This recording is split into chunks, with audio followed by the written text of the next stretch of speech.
হাসরের ময়দানে কত কাতার মানুষ হবে গো।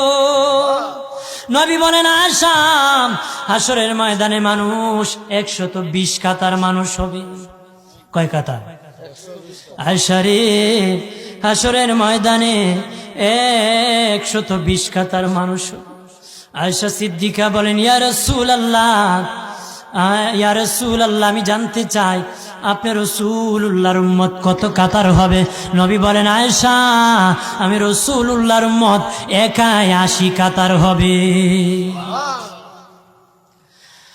আয়েশা বললেন ইয়া রাসূলুল্লাহ, দিনের নবীজি 80 কাতার দিয়ে আপনার উম্মত হবে, আপনার উম্মতকে কেমনে আপনি চিনবেন?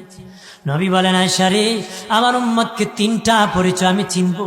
1 নম্বর পরিচয়, আমার উম্মতের কপাল থেকে নূর চমকাবে, নূর চমকাবে। নবী বলে বাবা সাহাবীরাম, অসংখ্য ঘোড়ার মধ্যে যদি কিছু চান কপাল্লা ঘোড়া হয়, এইগুলা চিনতে বড় সহজ হয়। চান কপাল্লা ঘোড়া চিনতে বড় সহজ হয়। হাসরের ময়দানে আমার 1 প্রকার উম্মত চান কপাল্লা হবে, কপাল থেকে নূর চমকাবে, নূর চমকাবে। তখন আমি বুঝতে পারবো নূর চমকেওয়ালা তারা সবাই আমি রাসূলুল্লাহর উম্মত।